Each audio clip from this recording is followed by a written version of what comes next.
You're working full-time. You're adulting as hard as you possibly can. And somehow, you're still drowning. Student loans that feel like a second mortgage.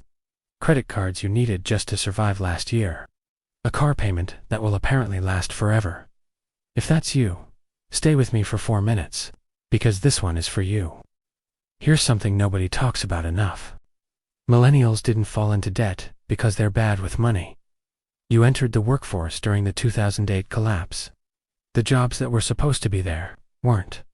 The wages that were supposed to grow didn't. The average millennial is now carrying over $37,000 in student loan debt alone. And that's before the credit cards, before the rent, before inflation hit everything that keeps you alive. You didn't fail personal finance. Personal finance failed you. But here's the thing. We still have to play this game. So let's talk about how to actually win it. Step 1 is the hardest step. You have to look at the full number, not the monthly minimums, not a vague feeling of dread. The actual number. Pull every single debt into one place tonight.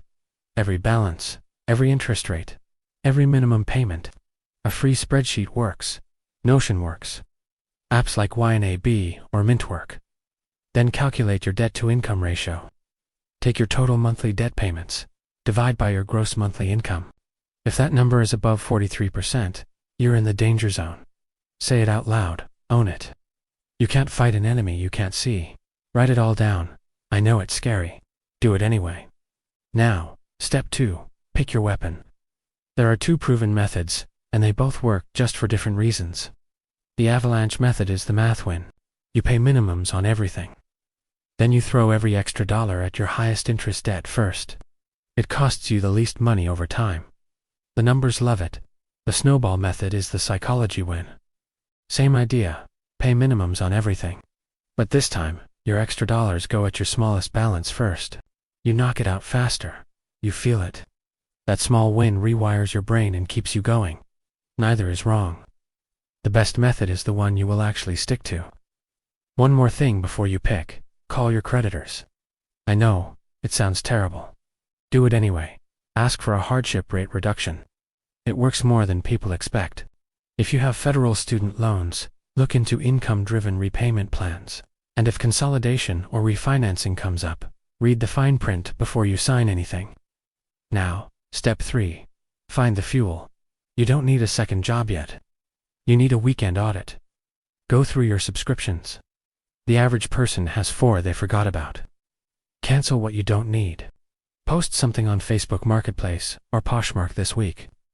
One clearing out session can put $100 to $300 directly at your debt. Ask for a raise. Seriously, most people who ask get something, and when the tax refund hits, when a bonus comes, don't absorb it into your life. Point it straight at the debt, like a fire hose. You're not cutting lock. You're engineering small cash surges and aiming them with precision. Here's the truth I want to leave you with. Getting out of debt is not a hack. It is not a cheat code.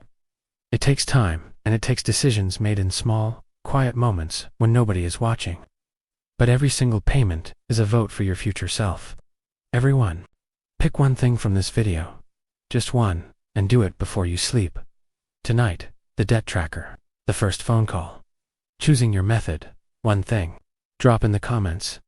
Are you going Avalanche or Snowball? I want to know where you're starting.